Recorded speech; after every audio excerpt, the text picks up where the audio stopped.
You do roll call, please. I sure will. Bob Olson, Here. Tom Kitson, Jack Scrogstead, Here. Mike Copine, Mike Zeman, Here. Jim Sheeline, Here. Tom Wilson, Here. Nancy Naylor, Present. Dean Friel, Here. and then we've got Keen Hudson for Mike Copine. Do we need to appoint him then, or What? do you need, so Mike Copine is not here, so Keen, do we need to appoint Keen? No, he just, no. Okay. Never had before. We can knight him or something, but. Gene Copine. Yeah. All right, everybody, the gang's all here. All right, we'll go to public attendees. Alice, you got anything you want to share? Nancy? Charlie? No, sir. Thank you, sir. All right, all right. We'll move to approval of the minutes. Are there any changes or corrections to the November 14th executive meeting? None. If none, they'll stand as presented. And we'll move on. I forgot about chair announcements. We'll go back to that. On chair announcements, I got committee structure, and I was talking to a few members earlier. It seems like our meetings are only 15, 20 minutes now. And Mine was 50, 50? 50, 55. Gotta So. get it going a little better, Jack. So the question I ask is, are we doing things right, or should we change the structure? Or, are we more streamlined now, or what do you think? It seems like they're going really fast. Or would you guys like to see something change or move them around a little bit? We got a lot going on with ours. We have a lot of action items that come out of our committee. Zoning, highway department has a lot of action items a lot of times too. Sure. So a lot of that is not just the reports, but there's action items that we go through and stuff like that. So, I'm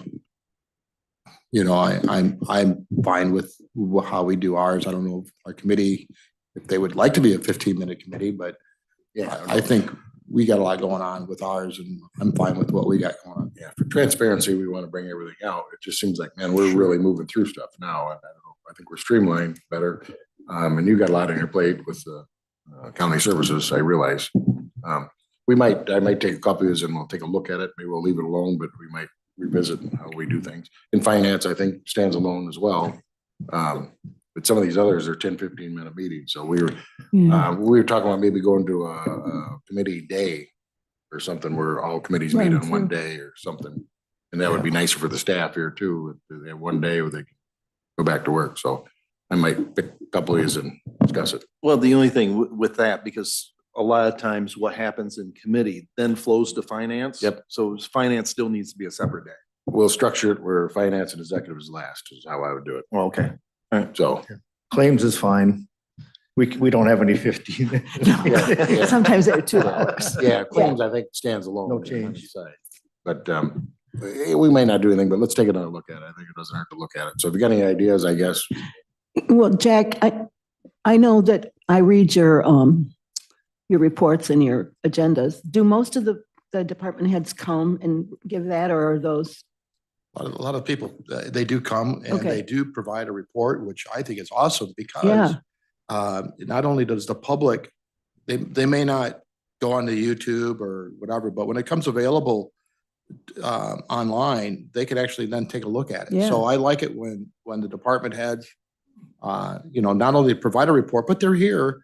So that way, anything that they're talking about in the report, we can ask questions and stuff Sure. like that. So there's a lot of. That makes a lot of. So time. I prefer them to provide a report. Sometimes they don't necessarily, I got a couple that don't necessarily get it every time, but eventually they get it on it and we get it in the onboard. Yeah. Then it can become available for public.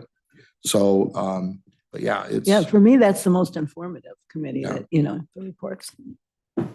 It helps with the minutes as well when they Right. send in a report. I like that too. It's more detailed. Anyhow, if you got any ideas, reach out to me or Becky or Jeremy, and we're going to take a look at it. Doesn't mean we're going to change anything, but let's doesn't hurt to take a look at it. Let's move on. We'll go on to reports. Mr. Zeman, claims. Yeah, thank you. 2 meetings to report on. November 20th, we went through 52 claims. We forwarded all 52. One minor change on an invoice number, no biggie. December 4th, we met, we did 30 claims. 3 were added during the meeting. We rejected 1 because of an invoice problem, which is henceforth been solved. All right. So 32 out of the 33 were forwarded, and the 1, we were just waiting for an invoice, and they cleared it. So Sure. we're good. That's it. Any questions for Mike? Paul, you weren't here when we went around. Do you got anything you want to share with us before I'm sorry if I missed you. I didn't know you. I need to talk to you on paid and vacation when we get done. I know we talked to you about it before, but me and Mike do it. Is there any way that it could text message us instead of email us or something when somebody puts something through that, so we all are not? It's all the same thing, whether it's a text, phone, Yeah, whatever. yeah, just so we're on the same page. Because when there's something goes through, me and him are scrambling, trying to get a hold of where it's at.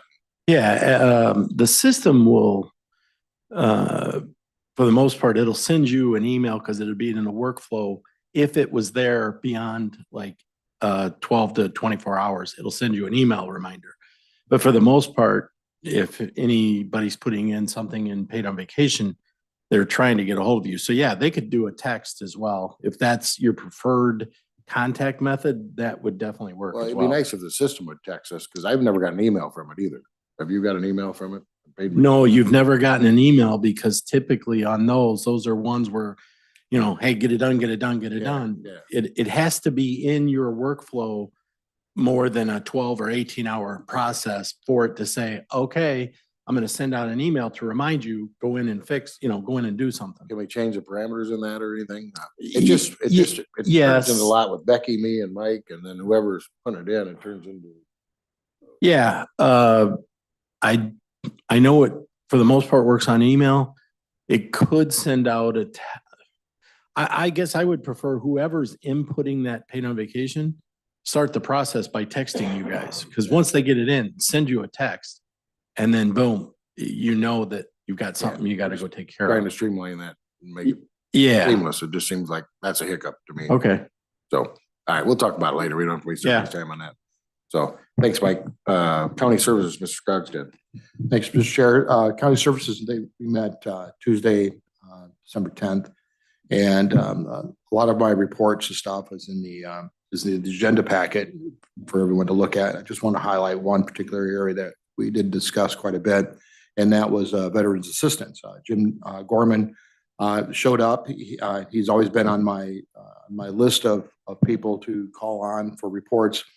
Today was the first time, or that day was the first time he showed up, introduced himself to the committee, kind of gave us an idea what his job functions are as the veterans assistant. And one of the things that brought him to us is that there's been something that's been brought to his attention some time now is a VSO, and that is a veteran service officer. And apparently it would be a paid position by the county. And right now they utilize, the veterans in Lee County utilizes the help of a VSO in Ogle County to get some different helps and when it deals with veterans affairs and whatnot, whether it be filing claims and whatnot. They have to travel all these different counties to get that. But he believes that Ogle County they're inundated with a majority of ours, along with their own, that he feels that we should have our own. And I explained to him that we'd already passed our budget. It's already gone through for us to try to incorporate some things. I asked him to come to finance. Did he come to finance today? Okay. So I asked him to come. Yeah, to and I here. can talk about that, Jack, when we get to it. Okay. So I asked him to come today, but obviously at least he wanted to come to finance, and I thought that, but I think it's something that we should have on our radar. Maybe not like right away, obviously, but it could be something as something maybe as a part-time person as well. So, but if you want to elaborate on what he talked today to help. Yeah, and actually, when we went through the budget process and this year, he was kind of the same information that he gave you at your meeting. We went through during the budget process, and just so everybody knows, Veterans Fund right now is as of the 11/30/24 has $205,000 in their fund. So he does have the funds available, also not only in reserve, but also in his budget, be able to do a Well, that's part-time awesome. position. That's awesome. And then one of the things that he talked about today was the ability, he's doing research. I mean, Jim's always done a really good job as far as, carefully utilizing his funds. He was talking about finding a grant. He's aware of some grants that are possible to offset some of those costs. And he's going to be looking at those. So, Jim does a great job. Yeah, yeah. When I met him, I was like, where have you been? But what a nice guy, great serviceman. Appreciate his service, whatnot. But anyway, so I'm glad that he came here, and that that's something that we can provide the veterans in Lee County, so they don't have to travel so far away. And it's just nice to have something like that. So this is something that I would like to get going here. And obviously, if we've got the funds, let's get her done. Anything to help the veterans, absolutely. We do have the funds, so. Any questions for Jack? Thanks, Jack. Public safety, Mr. Hudson. Thank you, Mr. Chair. Public Safety met on December 10th at 10:30 a.m. by Chair Mike Copine. The minutes from the November 12th Public Safety and Court Services Committee meeting were approved as presented. Amy Johnson reported that the office is expected to sign a contract with Tyler Technologies for the new case management software. That will mean the circuit clerk, judges, state's attorney, probation, and public defender's office will all be using the same system. Terry Zink provided graphs showing activities in the office, animal control for October and November. She thanked the sheriff and state's attorney's offices for helping rescue several dogs from a delicate situation, and expressed her gratitude to the citizens and local businesses for the donations that have come in the past year. She also thanked the local shelters for letting her know when they had a vacancy so animals could be transferred to the shelters for adoption. Kevin Lally submitted a detailed report to the committee on the events of the office in November, and also reported that he had one laptop in the office that just quit working and will most likely need to be replaced. Stacy Stewart reported that the computer replacement process in her office is wrapping up. Charlie Boonster explained that the county had switched from Harris and Harris to Paycort for collections, and the funds being collected have already shown a great increase. There were no abandoned nuisance property committee meeting in November, and no updates were presented during the meeting. The sheriff was not able to attend the meeting, and therefore there was no report submitted. There were no items under unfinished business, new business. There was no request for executive session, and the meeting adjourned at 10:42. Any questions? Thanks, Gain. Nice job. Thank you, sir. I got a question. So there used to be a couple $100,000 of the fines out there that we're trying to collect. And years ago, when I was on finance, we hired a company to go after that. Is there still that amount of money out there? And is there something we need to be doing to pursue that? I think that's what he's talking about right now Charlie. is, there is still outstanding fines that we're trying to collect upon. That's what the change was with Harris and Harris to Paycort. Okay. I don't know the total amount that's still outstanding. I can't give you that number. Sure. But I do give annual updates with public safety in terms of what we've collected. Okay. All right. Thank you. All right. Any more questions? Thanks. We'll go to Mr. Wilson, Facilities Maintenance. Thank you, Mr. Chairman. Just a few things to touch upon from our meeting. We did get a new plow truck. We bought it locally from Ken Nelson.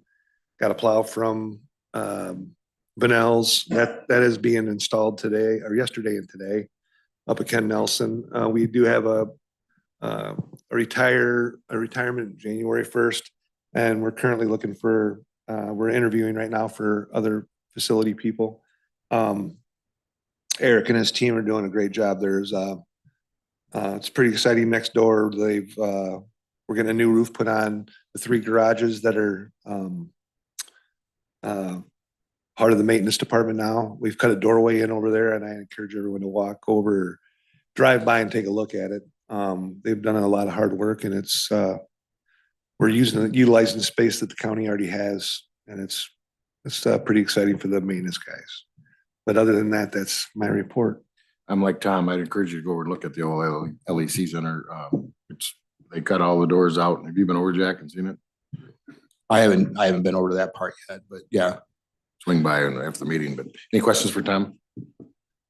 Thanks, Tom. We'll go to finance, Mr. Sheeling. Thank you, Mr. Chairman. Finance Committee met this morning. This is the year-end report. So if you look at your onboard, I won't go through all of it, just give you a little bit of highlights. The revenues and the expenditures came in pretty much in line with each other. And but we did have to sweep the 400,000 off of solid waste, keeping the $2 million that's always there. But we did sweep the 400,000, roughly $414,000 that had accumulated in solid waste, and put that about half went to cover the deficit, because we did end up with a little bit of a deficit in the overall budget. But so that money covered that, and half of it went to capital. The positive news in the whole scheme of things, and Paul, if there's anything you want to jump in that I'm forgetting or get wrong, please do. The exciting thing is, and I think I will call on you to talk about the interfund loan that we took out when we built the new jail. Was $5 million or whatever. $3 million. Paul, do you want to talk about where we're at right now?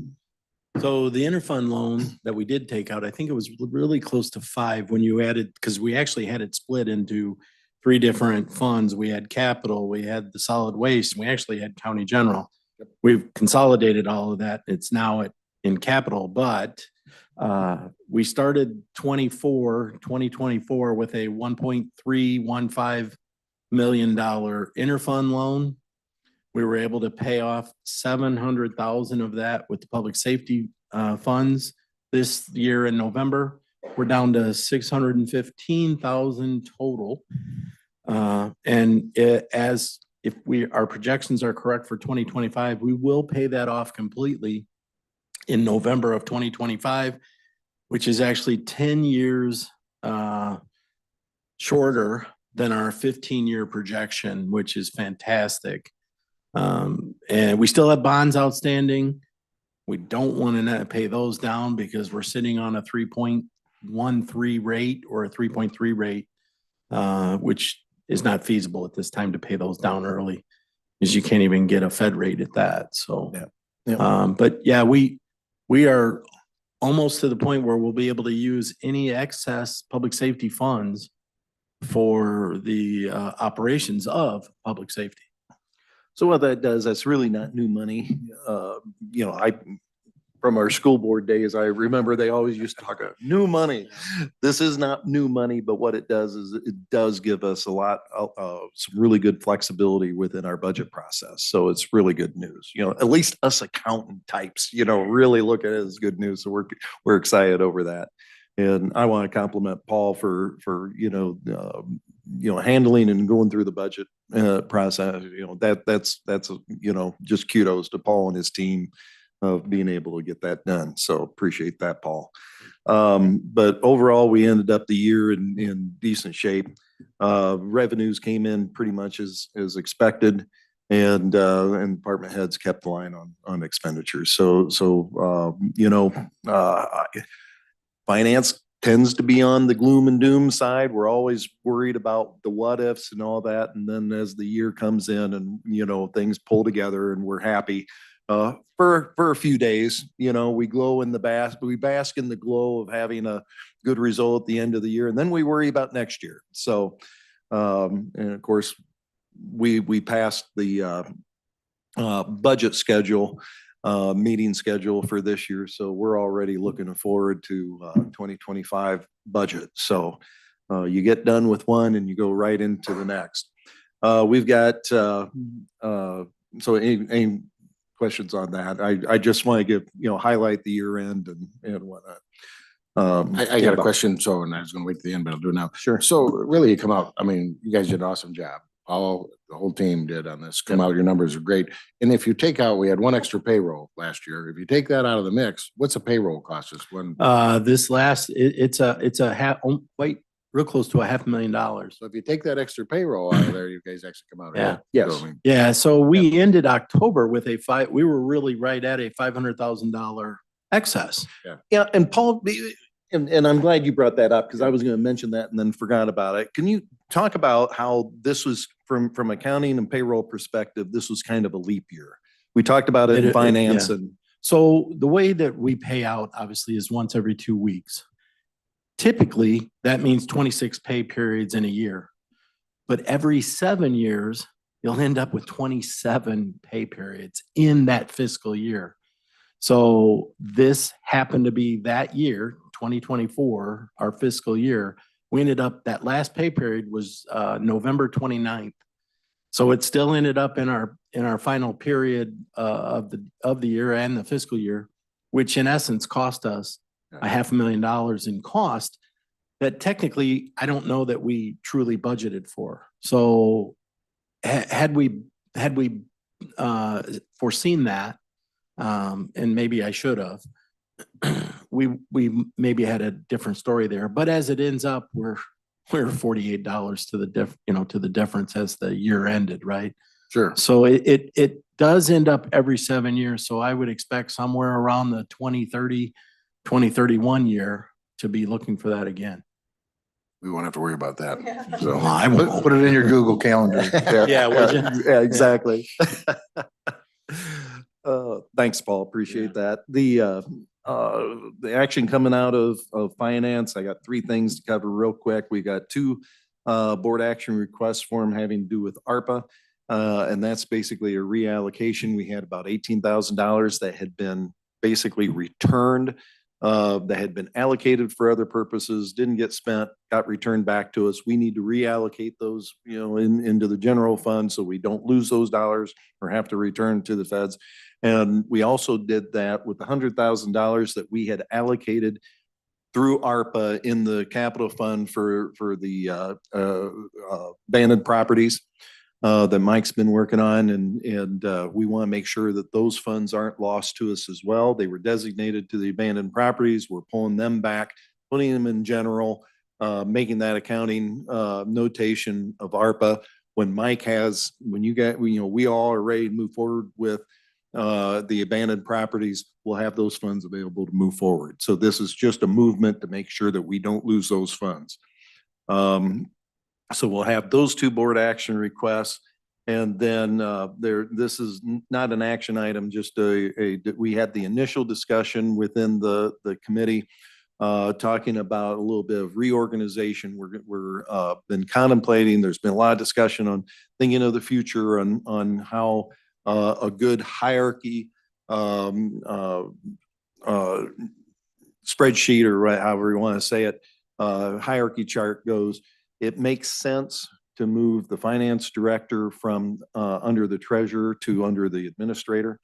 There's some things that we have to work out as far as direct lines of communication and who's responsible for what and who's and all that and who the employees answer to. But at the end of the day, it makes sense for the finance director, because the treasurer by statute only has a limited statutory authority.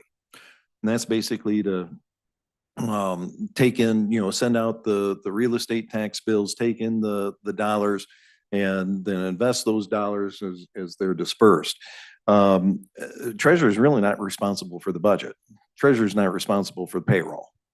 So all of those financial functions that we operate as a county actually flows from the administrator down to the finance director. So it makes sense to move Reed over to the administrator's position. So we're looking at that, but we're just wanting to make sure we weren't quite ready to have that resolution in, to lay out. So I did want to have that conversation in finance as I'm having here, so that we're not surprising anybody next month when we're hopefully to have that resolution in place and ready to go. So are we gonna move Reed upstairs here then? Is that the plan, or? I don't think there's, at this point, I don't know where chairs are going to be located. But it's more of the issue. Paul and Reed and Jeremy will figure all that out.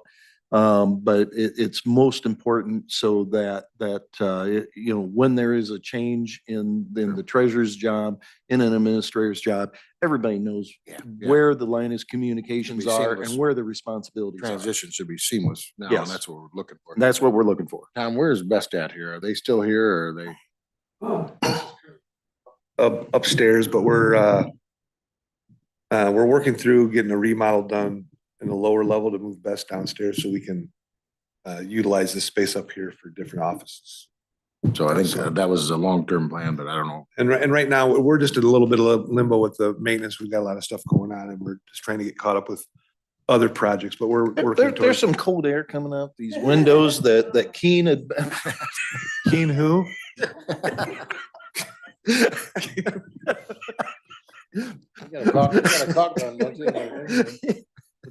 the tool belt on there. Sorry, Tom, I couldn't resist. All right. Anything else? No, so I have it, so for the agenda, I have the 2 bars and the quarterly report and that's it. So, All right, thanks.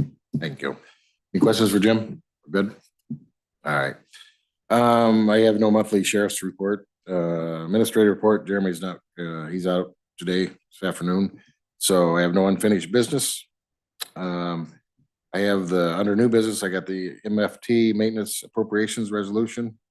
Becky, we got that on there for why? So it is on there, but it's already on the county board agenda, so we don't have to take any action. All right, so we need no action on that. So I got no appointments at this time. Raffle report, we're gonna have no action on that. What's in your onboard is different than the raffle that we're gonna put on file, so we're just gonna wait till next month and do that. The review of the per diem for county board approval. Your September meetings is for November payout, should be in there. It's for informational only. I have no executive session. We'll move now to the verification of topics for the November 19th county board agenda. Everybody's okay with that? All right, we'll go to this. I'm not gonna read them all off, but we're gonna start, we're gonna move down to Joseph Meyer resolutions. We have none. So we'll go to zoning and planning. We got 2 petitions that will be on there, which we have. None going to planning commission, none coming from ZBA, and none going, coming from the planning commission. We're gonna leave the administrative monthly update and board member comments, public comments. County organizations, Lucas Pauley is gonna talk about Visit Lee County this month. We're gonna have the reports of committees, unfinished business will be on there. New business, we got the MFT, maintenance appropriation resolution. We got the board action request for the ARPA for the 18,000, and then we got the 100,000 bar form. Just as long as we can get that money back, because we got a project going for that. So, all right. we are not taking that away from All right, the resolution, we're not doing the county finance director at this time. you. Right, yeah, we do not need that number 4, so, because we're not ready to present that resolution. Okay, you got that, Nance? All right, 2026 budget meeting schedule. Yep. No appointments, executive session. The approval of county officers quarter treasury report, which we do have this month. The roll call, claims paid, approval of board member mileage, adjournment, motion. I need a motion to approve this county board agenda. Miss Nancy would like to make the motion. Dean seconds the motion. All those in favor of the agenda, signify by saying aye. Aye. Opposed? Motion carried. We need a motion to adjourn this great meeting. Dean moves, Wilson seconds it, Horshak seconds it. All those in favor, signify by saying aye. Aye.